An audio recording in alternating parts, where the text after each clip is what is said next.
वंदितु सौ सिद्धि धूम जलमणोवं गरिम पते बोचामी समय आभूर बड़मो सुत के बिली भरितम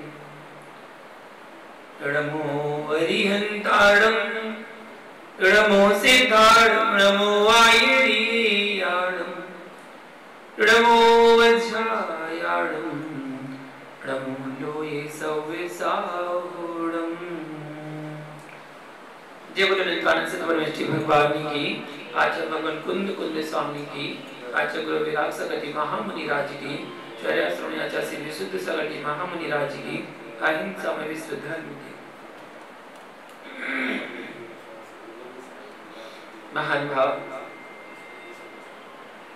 266वीं नंबर गाथा यहाँ पर प्रारंभ हो रही है। समय सार के बंद अधिकार के अंतर्गत यहाँ पर कर्ता भाव मिथ्या भाव है, इस बात को यहाँ पर इस गाथा के माध्यम से बताया जा रहा है।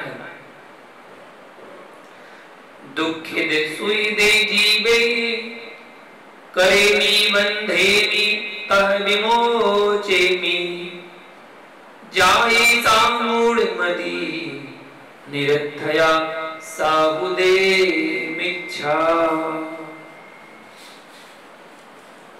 आचार्य भगवान यहाँ पर बता रहे हैं जीवान दुखित सुखितान, मैं जीवों को दुखी सुखी करोमी मतलब करता हूं, बंदयामी बांधता हूं, तथा विमोचयामी तथा छुड़ाता हूं, या ऐसा ते मूलमती ऐसी जो ये तेरी मूलमती यानी मोहित बुद्धि है, सो सा मतलब है निरर्थका मतलब निरर्थक होने से, खलु वास्तव में, मिथ्या मतलब मिथ्या है। ना आप किसी को दुखी कर सकते हैं, ना सुखी कर सकते हैं, ना आप किसी को बांध सकते हैं, ना छुड़ा सकते हैं, ये मूढ़मती है हमारी। आचार्य भगवान कुंद स्वामी निदृष्टि को वह वृत्ति में रोक लेना आत्मदृष्टि है, ऐसा कथन करते हैं। अध्यवसाय भाव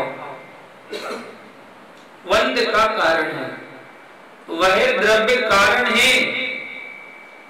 यदि कारण के कारण का अभाव नहीं होगा तो कारण का भी अभाव नहीं होगा, और कारण का अभाव नहीं होगा तो कार्य की सिद्धि संभव नहीं है। जो पर वस्तु है वह कारण का कारण है।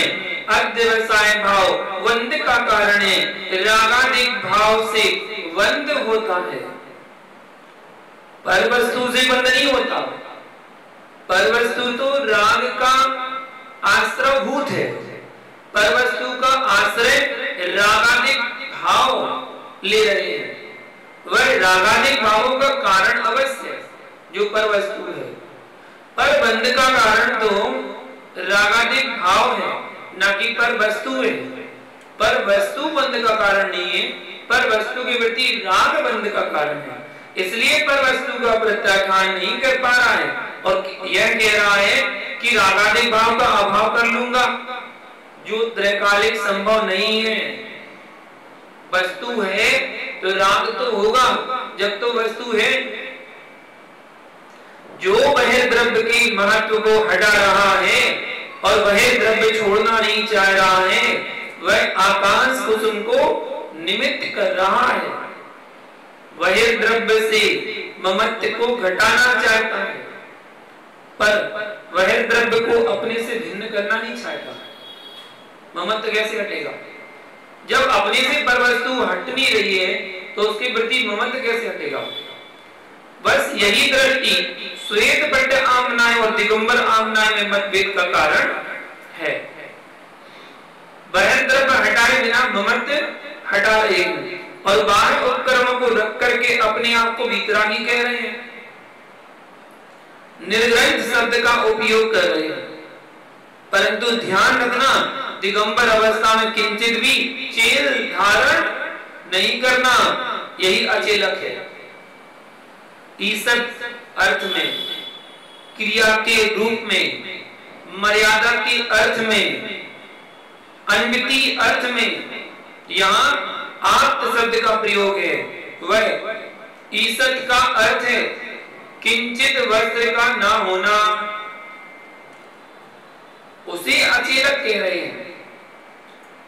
श्वेतांबर आमना में इसी कारण कपड़े सहित को निर्ग्रंथ शब्द का प्रयोग कर रहे हैं कि मेरे पास ईसत चील है। पर जब नए समाज से देखेंगे तो अचील का तो क्या होगा? नए समाज से जब हम देखेंगे तो अभाव भूत ही ग्रहण करना, किंचित भी वस्तु आदि को स्वीकार नहीं किया है। इसलिए जो जिस वंश परंपरा में जीवित होकर आया है उस जीव के संस्कार कहीं ना कहीं रुके रह जाते हैं।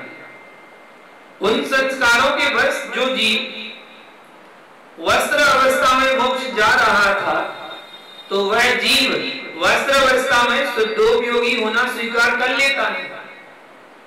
इस रहस्य को पकड़िए आप सब। इसलिए जब ईसत शब्द का दुरुपयोग किया तो हमारे आचार्यों ने स्पष्ट कर दिया सूत्र पावड़ में, क्या? रवि से जई वक्त दरो जिन सासने जह भी होई तिथयरो, रग्गो विमोक मग्गो शेषा उम्मग गया सबे। कुंद स्वामी ने लिखा है कि नगनता ही मोक्ष मार्ग है, यानी कुंद स्वामी को असंयम अविष्ट है क्या? नहीं, मुनि मुद्रा अविष्ट है। पर कुंद स्वामी के ग्रंथों पर जो व्याख्यान किया उन व्याख्यानों में ना कभी ऐसा भाव जगा कि मैं निर्ग्रंथों की ओर बढ़ूं, ना ऐसा भाव जगा कि मैं निर्ग्रंथ बनूं, या सग्रंथता में ही सिद्धि स्वीकार रहे हैं। सिद्धि हो गई।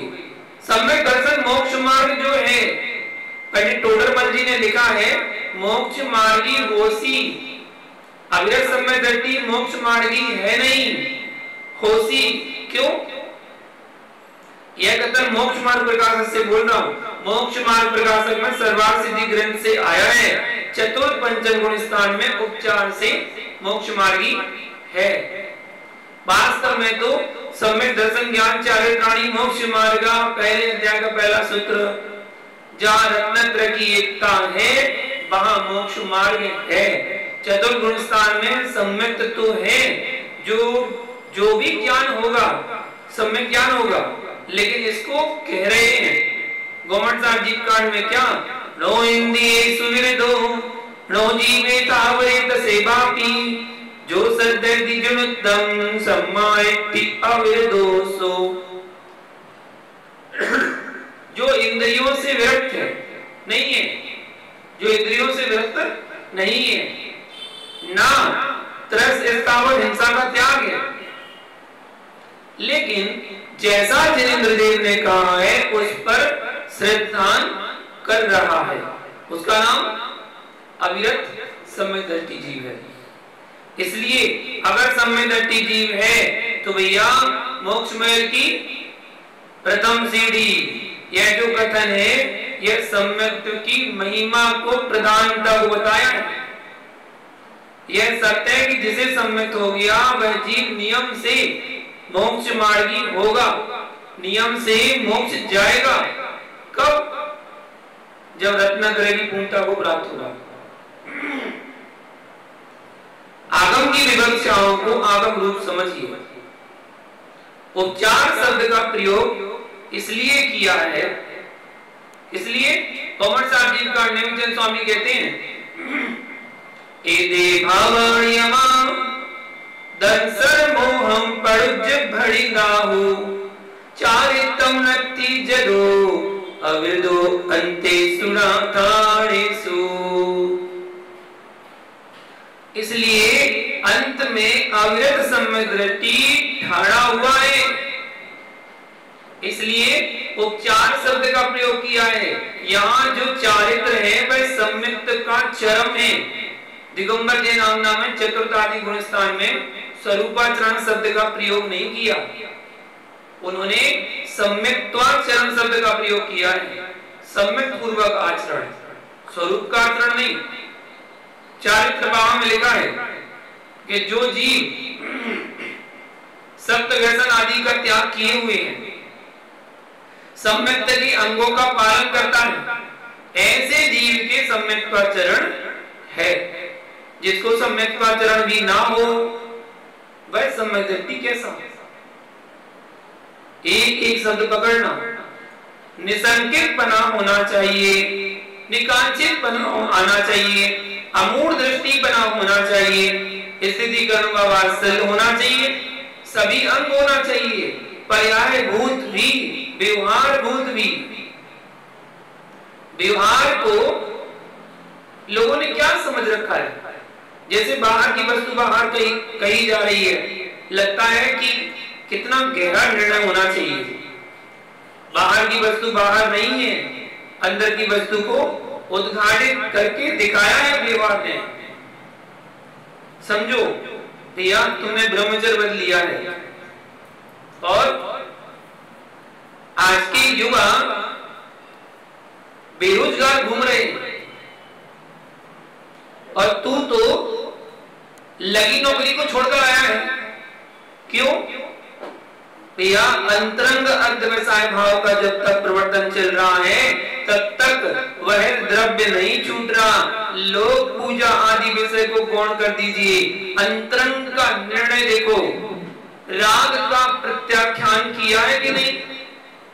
राग हटते हटते त्याग होता है, फिर इच्छाएं समाप्त हो जाती हैं, अभ्यास में आ जाता है।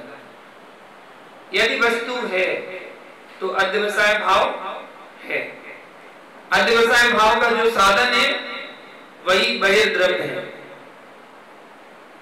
उस बहिर्द्रव्य को ढूंढने जाओगे तब तक अध्यवसाय भाव छूटेगा नहीं। पर जिसने त्याग कर दिया है उसका अध्यवसाय भाव हट गया। यह नियत नहीं है, ऐसा नियत नहीं है। व्याख्याति लाभ पूजा की दृष्टि से भी कर सकता है। इसलिए आचार्य भगवान कह रहे हैं कि इनमें अन्वय प्रत्यय घटित होता नहीं है। जब भी अध्यवसाय भाव का अभाव होगा तो पर द्रव्य का परित्याग करना ही होगा। और कैसे? स्वबुद्धि पूर्वक, दूसरे के द्वारा नहीं कि दूसरे ने कह दिया। स्वबुद्धि पूर्वक, चाहे अंत समय में मरण की अवस्था भी हो और कोई आपसे कहेगा परिग्रह का त्याग हो गया आपका चारों प्रकार के, और मन में तो आपके बढ़ा है, मन से आपने त्याग नहीं किया, स्वबुद्धि से त्याग नहीं किया, वो त्याग नहीं माना जाएगा। भैया तूने रात्रि भोजन का त्याग किया है, किसी दिन घर पहुंचने में देर हो गई तो शाम को भोजन नहीं कर पाया, तो क्या तेरा एकासन हो गया? नहीं, तो एकासन नहीं हुआ।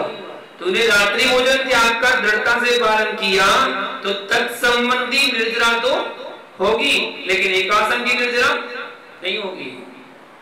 वो तो पहुंचने में लेट हो गया तो मिल नहीं पाया, पहुंच जाता तो खा लेता, तो एकासन थोड़ी हो जाएगा।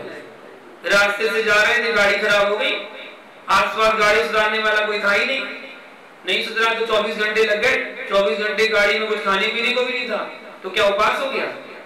नहीं, वो उपवास नहीं हो गया। बुद्धिपूर्वक जो त्याग किया है वही व्रत है। जिसने बुद्धिपूर्वक त्याग नहीं किया वह व्रत संज्ञा को प्राप्त नहीं होगा। जिसने त्याग नहीं किया और ग्रहण भी नहीं किया उसके अंतरंग में ग्रहण रूप व्यापार नहीं है। अतः कभी भी आवश्यकता पड़ी तो उसको स्वीकार कर लेगा। त्याग नहीं किया ना बुद्धिपूर्वक, इसलिए जिसने मध्य मास मधु का त्याग नहीं किया, खाता पीता नहीं है लेकिन त्याग नहीं किया, तो कभी भी आवश्यकता पड़ी या उसके सामने ऐसी स्थिति आई तो उसका सेवन कर लेगा। त्याग थोड़ी है उसका। कहीं पार्टी में गया, किसी ने ऑफर कर दिया उसने ले लिया, या औषधि आदि में शहद आदि का सेवन पता है किसमें शहद डाला है या शहद से लेनी है दवाई, तो वो ले लेगा, उसका त्याग थोड़ी है। और बुद्धि पूर्वक त्याग कर दिया तो फिर नहीं लेगा कि हमारा तो त्याग है, कैसे लेगा?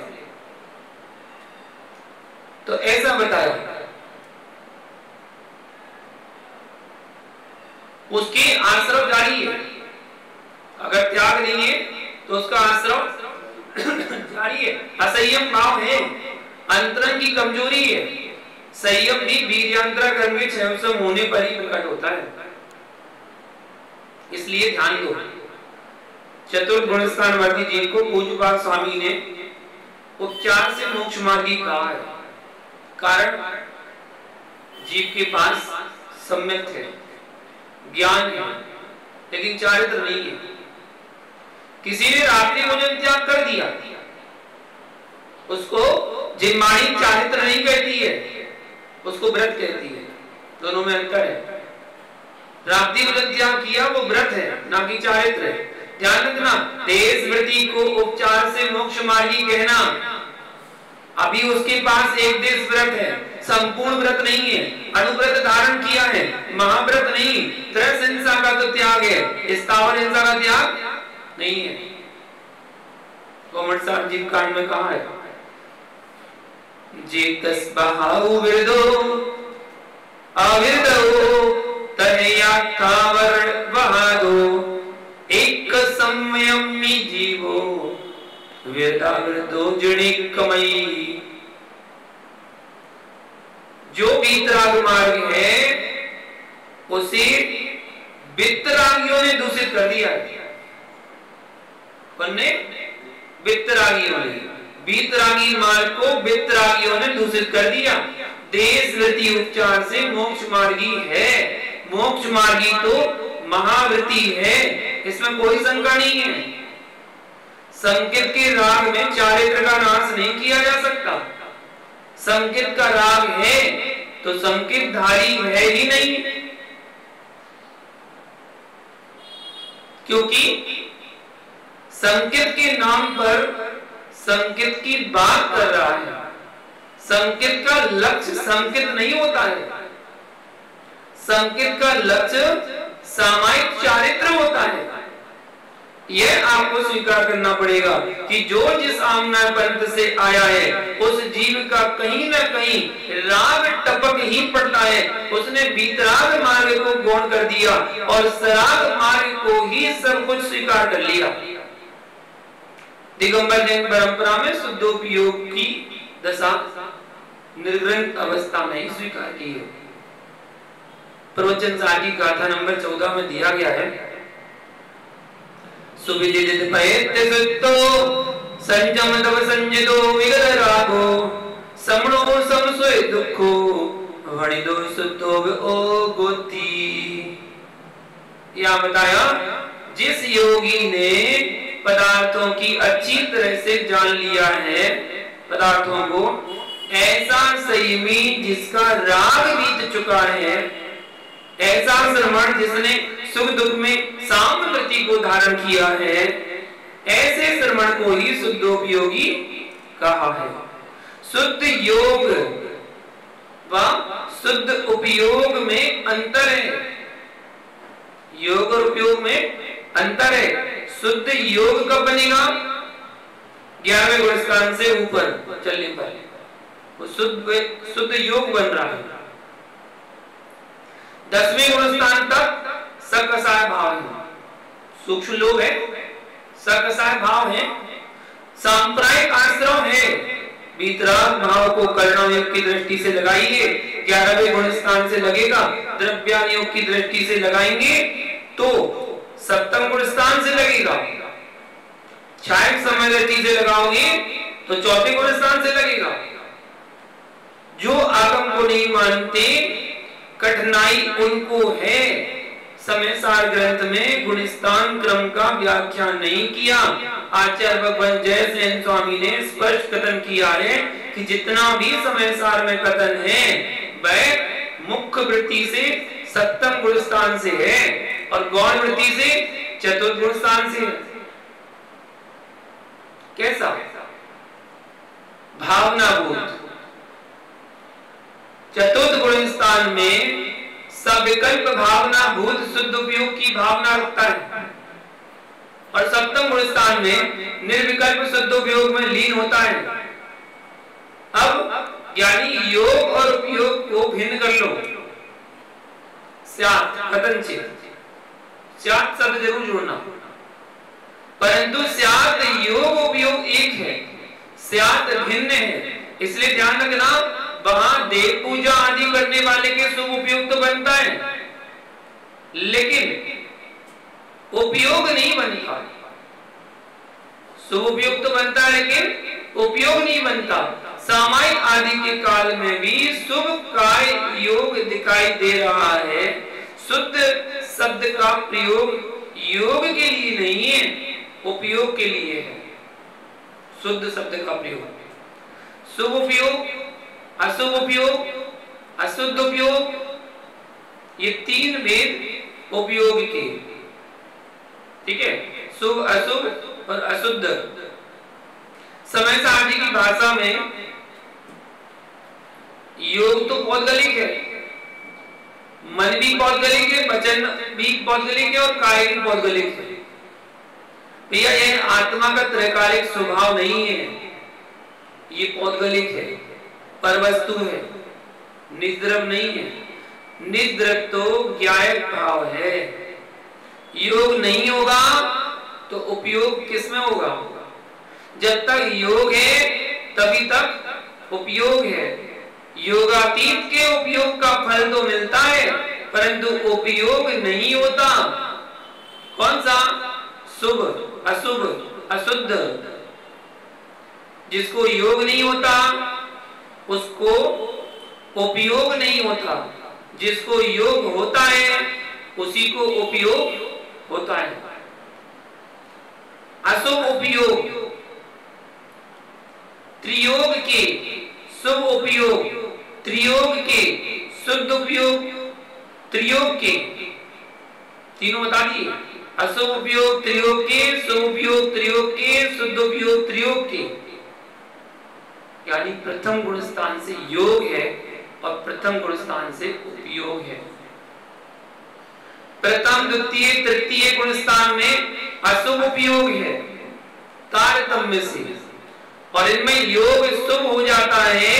नमोस्तु कर रहा है, पूजा कर रहा है, तो योग शुभ है पर उपयोग अशुभ। क्यों? क्योंकि मिथ्यात्व बैठा हुआ है। तो मिथ्यात्व के साथ परिणति चल रही है, अशुभ है। चतुर्थ से छठवें गुण स्थान तक तारतम्य से शुभ उपयोग बढ़ता हुआ है। वहां योग अशुभ हो सकता है लेकिन उपयोग शुभ है। सप्तम गुण स्थान से 12वें गुण स्थान तक शुद्ध उपयोग है। भैया उपयोग कहां तक? उपयोग कहां तक है? 12वें गुण स्थान तक। और योग कहां तक है? 13वें गुण स्थान तक। 13वें गुण स्थान का नाम है सहयोग केवली। 13वें गुण स्थान का पूरा समय सहयोग है और 14वें गुण स्थान का पूरा समय अयोग है। 14वें गुण स्थान का समय अ, इ, उ, रि, लिरि, बस इतना ही उच्चारण मात्र है। इतने अल्प काल तक ही 14वें गुण स्थान है और वह संयोग का नहीं अयोग का है। कैसे? करना योग, सुन रहे हो, ध्यान देना। 13 गुण स्थान तक पूर्ण शीलवान नहीं थे। अब आप प्रश्न करें, अब आप प्रश्न करेंगे कि कौन सा अब्रह्म चल रहा है? भैया जिन अब्रह्म को तुम जानते हो वह तो सप्तम प्रतिमा में ही छूट जाता है और वेद का विकल्प 9वें गुण स्थान में समाप्त हो जाता है। तो फिर यहां कौन सा अब्रह्म बैठा हुआ है? यानी तस्कर के साथ रहेगा तो तस्कर कहलाएगा, ऐसे ही 13वें गुण स्थान उसी योग के साथ है जिसका योग ने कभी अव्रत का सेवन किया था, इसलिए सील की पूर्णता नहीं हुई, इसलिए संयोगी है।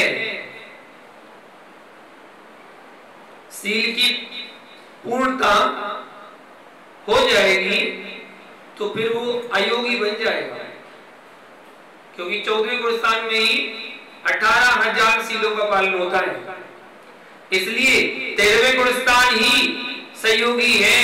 14वें गुण स्थान किंचित भी संयोगी नहीं है, आयु कर्म योग नहीं है, वह एक स्वतंत्र कर्म है।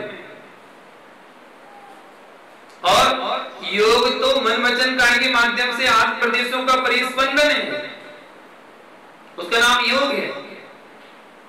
वह शरीर के होने पर भी शरीर परिस्पंदन का कारण नहीं बन रहा है, इसलिए उसका नाम अयोग गुण स्थान है। और क्या कहा कौमरसा जीव कांड में? सीले सिंह संपन्नो निरुद्ध निशेष आसवो जीवो कम रहित मुको गज जोगी केवलम होदी। या बता रहे कौमरसा जीव कांड की गाथा देखना है, बाहर का चिंतन नहीं पकड़ना है। जिन्होंने 18,000 सील की संपत्ति को प्राप्त कर लिया है, वहां पर संपूर्ण आश्रव का अभाव हो चुका है।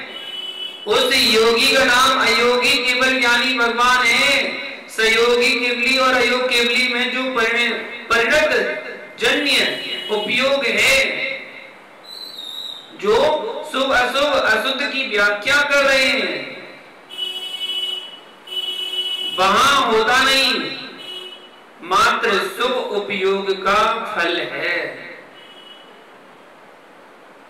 लेकिन वहां पर तो शुद्ध उपयोग है। अब यहां उपयोगो लक्षणम, ये सूत्र लगाना। शुद्ध ज्ञान दर्शन, केवल ज्ञान केवल दर्शन, यहाँ शुद्ध ज्ञान दर्शन है, यहाँ शुद्ध उपयोग होता है। 13वें 14वें सिद्ध भगवान की शुद्ध उपयोग का फल है। ये काल हो गया। कार्य की अभाव तक ही कारण की आवश्यकता होती है, इस बात को तो मानते हो। पैर में कांटा चुभ गया तो कांटे से निकलेगा, और जब तक कांटे से निकलेगा वो कांटा ढूंढ के आपके पास आ गया ना, तो जब तक नहीं निकलेगा तब तक तो उसका कीमत है, और जैसे ही वो पैर का कांटा निकला ये कीमत भी समाप्त। कार्य होते ही कारण अंकित कर हो जाता है। इसलिए जो शुद्ध उपयोग, शुद्ध ज्ञानात्मक, शुद्ध दर्शनात्मक, शुद्ध दर्शनात्मक है, वह 13वें गुण स्थान से लेकर सिद्धों तक अनवरत चलता है। समय सार की वस्तु की सत्ता की शुद्धता का ज्ञायक है। प्रकटीकरण कराने वाले तो चरणन योग है, जो आचरण प्रदान कैसे प्रकट हो रहा है यह बताने वाला कर्णानी योग है। क्या प्रकट हुआ है वह द्रव्यान योग है, और किसने प्रकट किया है ये प्रतिमान योग है। चारों अनुयोग समझना पड़ता है। यथार्थ मानिए, त्यागियों पर दया करना चाहिए, त्यागियों पर दया करना चाहिए। उमा स्वामी मुनिराज ने कहा है चरणानियों को, चरणानियों की भाषा में, तो सभी आचार्यों ने कहा है चरणानियों को भी स्याद्वार और अनेकांत की भाषा में कहने वाले योगी हैं आचार्य भट्ट अकलंद स्वामी राजवाद्य ग्रंथ में उन्होंने 7वें 6वें 9वें अध्याय में जो चारित्र की व्याख्या की है, आश्रव भाव संबर भाव में अनेकांत के साथ स्यादवाद के साथ व्रत की बात कही है। श्रावक का चारित्र शुभ बंध का कारण है, शुभ आश्रव का कारण है और स्याद निर्जरा का कारण है। परंतु 9वें अध्याय में व्याख्यान में कहा है कि महावृत्तियों की प्रवृत्ति तो निर्वृत्ति भूत है, इसलिए बंध का कारण नहीं है, संबर का कारण है। यही भूल की पिया आश्रव शब्द का प्रयोग करके व्रतों को यूं मोड़ दिया कि ये आश्रव 13वें गुणस्थान तक होता है। देखो, जिसको ना तो कभी संयमी बनना है, ना संयमी पर आस्था है, वह व्यक्ति आश्रव बंध मात्र की व्याख्या करेगा, संबर तत्व की व्याख्या नहीं कर सकेगा। और संबर निर्जरा तत्व की व्याख्या करेगा भी, अगर करेगा भी तो ज्ञान शब्द का प्रयोग करके चारित्र का अभाव कर देगा। समझिए वस्तु स्वरूप को क्या बता रहे समय साल में, वदनीये मानिधरंता शीलाणी तातवं चकुबंता परमट्टवाई राजे निब्बाणं तेन विंदन्ति। पुण्य पाप अधिकार की गाथा का दूसरा अधूरा अर्थ करते हैं। क्या? आधे में जीव की सिद्धि होती है पर आधे में समाप्त हो जाती है। कुंद स्वामी ने पुण्य पाप अधिकार में लिखा है कि व्रत संयम शील का पालन करने से निर्वाण नहीं है। उन्होंने कहा व्रत संयम शील का पालन करने से निर्वाण नहीं है, क्योंकि परमार्थ शब्द को गौण कर दिया। या व्रत संयम शील का पालन परमार्थ दृष्टि से शून्य होकर पाल रहा है तो मात्र बाल तप बाल व्रत है। ठीक है ना? व्रत शील संयम पालन तो कर रहा है, अन्य मिथ्या दृष्टि क्या कर रहे हैं? ये क्या पालन नहीं कर रहे? ये भी तो पालन कर रहे हैं। शील का पालन कर ले, व्रत भी पालन कर रहे, संयम भी पालन कर लेंगे, लेकिन वो कैसा है? परमार्थ दृष्टि को मान के नहीं कर रहे हैं, इसलिए वो बाल तक बाल व्रत कहलाएगा। यदि परमार्थ दृष्टि से पाल रहा है तो यही निर्वाण का कारण है, यही निर्वाण का कारण है। व्रत संयम का पालन नहीं करेगा तो अध्यवसाय भाव का अभाव कैसे होगा और निर्वाण की प्राप्ति कैसे होगी? ख्याति लाभ पूजा की चाह में व्रत संयम का पालन कर रहा है तो उसके लिए तो संसार का ही कारण है, परंतु जो परमार्थ से युक्त होकर कर रहा है उसके लिए निर्वाण का कारण है।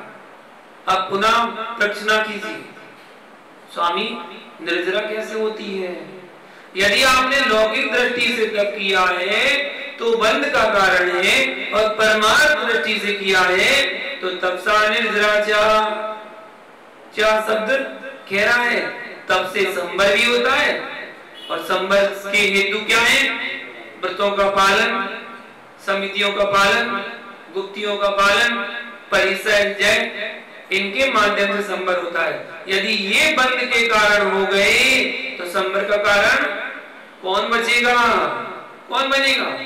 इसलिए यूं कहना चाहिए कि व्रत समिति गुप्ति परिसर जय बंध के कारण नहीं है। भैया पुरुषार्थ सिद्धि उपाय ग्रंथ में कहा रत्नत्रयमीय हेतुर निर्वाण सेव भवति नान्यस आश्रवति यत्तु पुण्यम सुखोपि योगो ययं प्राधारा। 220 नंबर गाथा में कहा है इनके पालन करने में जो शुभ भाव आए हैं, शुभ उपयोग बनता है, उनसे बंध है, व्रत समिति में बंध नहीं है। इसलिए वह जो निराश्रव का निर्बंध का कारण है उसमें किंचित शुभ उपयोग के निमित्त से आश्रव बंध होता भी है, उस बंध को अशुभ भूत बंध ना होने का कारण, उस बंध को संसार का कारण स्वीकार नहीं किया। बंध तो है, बंध बंध होने का नाम 14वें गुण स्थान है।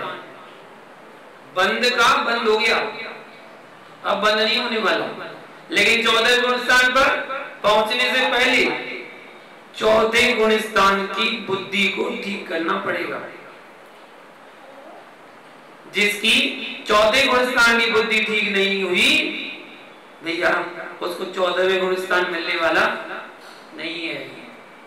क्योंकि सामान्य ज्ञान और श्रुत की आराधना, शब्दों का आनंद, सुख भाव से बैठना सुनना, ये सामान्य विषय है। इनमें आपको अच्छा लगता है, लेकिन तत्व का निर्णय कहेगा कि नीर तो नीर है और क्षीर तो क्षीर है। नीर क्षीर नहीं और क्षीर नीर नहीं है। वस्तु स्वभाव स्वतंत्र है, कण कण स्वतंत्र है, अणु अणु स्वतंत्र है। स्वतंत्रता करता जैन व्याकरण में कहा है। श्रद्धा का विषय श्रद्धा में लाई और आचरण का विषय आचरण में लाई। यानी जब मैं अरिहंत की वंदना करने जाता हूं तो यही कहता हूं कि ना आप मुझे दुख दे सकते हो और ना आप मुझे सुख दे सकते हो। आप क्या कर सकते हो? करने वाला भगवान नहीं होता है। जो भगवान होता है वह कुछ भी नहीं करता। फिर भी मैं आपकी शरण में आता हूं। क्यों? पर वस्तु अध्यवसाय का निमित्त है। शुभ अध्यवसाय के निमित्त आप मेरे हो, पर बंध का कारण तो मेरा भाव ही है। चाहे शुभ हो चाहे अशुभ हो, निद्रा का कारण मेरा भाव ही है। चाहे सविपाक हो चाहे अविपाक हो, यानी तुम भाव ही कर पाएगा, कर कुछ भी नहीं पाएगा। त्रैकालिक सत्य है। जिनवाणी की गद्दी पर बैठकर तात्कालिक बातें समझाने के लिए की जा सकती है, लेकिन प्राप्ति के लिए तो त्रैकालिक ही होता है। और ज्ञायक भाव ही मेरा निज स्वभाव है। अनादि विद्या के बस हुआ प्राणी अपने ज्ञायक भाव को पर गेय में लगा रहा है। क्या असंयम भाव मेरा स्वभाव नहीं है? क्या संयम भाव मेरा स्वभाव नहीं है? जब संयम भाव ही मेरा स्वभाव नहीं है तो असंयम भाव स्वभाव कैसे? यह संयम भाव भी शुभ अध्यवसाय भाव है और असंयम तो अशुभ अध्यवसाय भाव है। यानी इनमें उलझकर अपने परिणाम मत खराब करना। जिनका नियत नियोग है वे बिना बुलाए आती हैं, और जिनका नियत नहीं है वे केवली के समूसरण से भी भाग जाती है।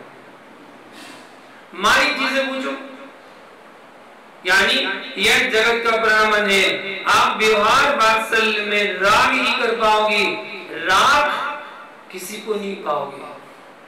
राग मतलब अपने साथ रखना। इसलिए योग्यता ही साधकतम कारण है। जो साधकतम कारण है वही कार्यभूत निमित्त बनेगा। वह साधकतम नहीं होता जो कभी कार्यकारी नहीं होता। इस बात को आप जानते हो, तो जानते तो हो, फिर विकल्प की क्या आवश्यकता है? विकल्प करके अपने परिणाम ही खराब कर पाओगे, पर का कुछ भी बिगाड़ नहीं पाओगे। मैं समझता हूं कि बंध अधिकार की गाथा को जिस जीव ने बहुत अच्छे से समझ लिया, यदि निर्मल बुद्धि है और चारित्र को बंध का कारण नहीं मानता, तो विश्वास रखना वह जीव इतने अच्छे से चारित्र का पालन करेगा कि जो व्यवहार पक्षी कभी नहीं कर पाता था वह करेगा। विश्वास रखना। तेरा चेहरा बनेगा या बिगड़ेगा? किससे? अपने ही उपादान से। तू जब भी पर के शब्दों से अपना चेहरा बिगाड़ता है भैया, तू बाह्य में पर के चेहरे को गे बनाता है, पर अंतरंग में तेरा निज भाव ही गे बनता है। तभी तेरे परिणाम कलुषित होते हैं।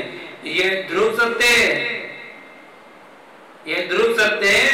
निर्वाण लक्ष्मी की प्राप्ति आपको करना है तो यह निर्णय करना ही पड़ेगा। तू किसी भी क्षेत्र पर किसी भी स्थान पर चला जाना, पाप का द्रव्य तेरे साथ रखा हुआ है। तू शहर छोड़कर चला जाएगा लेकिन कर्मों को छोड़कर नहीं भाग पाएगा। कहां भागेगा? कितनी दूर भागेगा? इटारसी में एक युवक रहता था, वह उपद्रव करता रहता था। तो गांव के लोगों ने कहा कि उपद्रवी है, यह कभी सुधर नहीं सकता। तो बेचारा गांव छोड़कर भागा, बोला कि मैं थक गया हूं सुनते सुनते। तो वो जयपुर आ गया। जयपुर आ गया तो रास्ते में कुएं के पाट पर बैठा एक ज्ञानी उधर से निकला। उसने कहा, अरे उपद्रवी, पैर लटका कर क्यों बैठा है? तो वह कहता है, पहले यह बताओ कि मेरे बारे में आपको किसने बताया? मैं उपद्रवी हूं, मेरे गांव से आकर कोई बता गया क्या? ज्ञानी कहता है, अरे भैया, किसी के बताने की क्या आवश्यकता है? तेरी प्रवृत्ति ही बता रही है, तेरी प्रवृत्ति बता रही है। ज्ञानी ललाट पर नहीं लिखा होता है, पर भाग्य अवश्य कहता है। जैसा भाग्य होता है वैसी परिणति होनी शुरू हो जाती है। वैसी होनहार है वह नियत है, वह नियत है। निदत्ति निकाजित जैसे कर्म का आश्रवबंध जिसने कर लिया है उसकी बुद्धि भी नहीं चलती। भैया, पुरुषार्थ की व्याख्या कर्म के मंद उदय के लिए है, तीव्र उदय में कोई पुरुषार्थ की व्याख्या। जब कर्म का तीव्र उदय चल रहा हो ना, कितनी पुरुषार्थ कर लेना, कोई काम आने वाले नहीं है। ठंडे पानी में चेहरा सबको दिखता है, उबलते पानी में नहीं दिखता। ऐसे ही कर्म के तीव्र उदय में केवली भी समझाने आ जाना तो समझ में नहीं आता। ज्ञानियों, जिस जीव का पुण्य क्षीण हो जाता है उसके विचार नष्ट हो जाते हैं। यह अपने घरों में देखना तभी तक अच्छा दिखता है जब तक पुण्य साथ दे रहा है। प्रक्षीण पुण्यम विनश्यत विचारणम। जिसका पुण्य क्षीण हो जाता है उसका विचार कैसा होता है? मंद हो जाता है। पुण्य क्षीण हुआ तो विचार भी मंद हो जाता है। आप लोग मंद कसाय में सुन रहे हो कि तीव्र कसाय में? मंद कसाय सुन रहे हो। तीव्र कसाय होती तो यहाँ पर आते ही नहीं। जिसका चित्त कसाय से अनुरंजित हो जाता है वह तत्व को प्राप्त नहीं होता। जैसे कुमकुम पर अन्य कोई दूसरा रंग नहीं चढ़ता, वैसे कसाई व्यक्ति पर तत्व दृष्टि आती ही नहीं है। आचार्य भट्ट अकलन स्वामी ने स्वरूप संबोधन ग्रंथ में ऐसा लिखा है।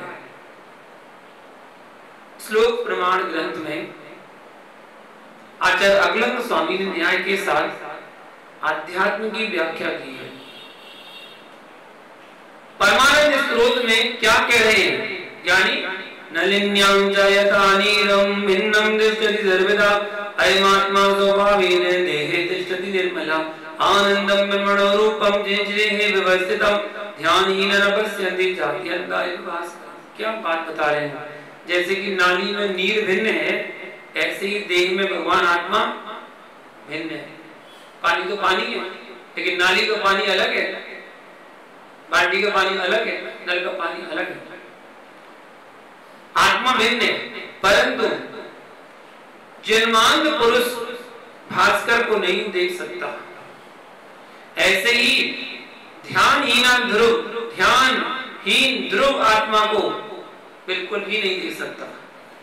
जिस जीव ने अंतिम श्वास से पहले संयम के भाव बना लिए, वह नरक स्वामी त्रिंच गति मनुष्य गति का बंधक नहीं है। और जो संयम के भाव नहीं बना पाया,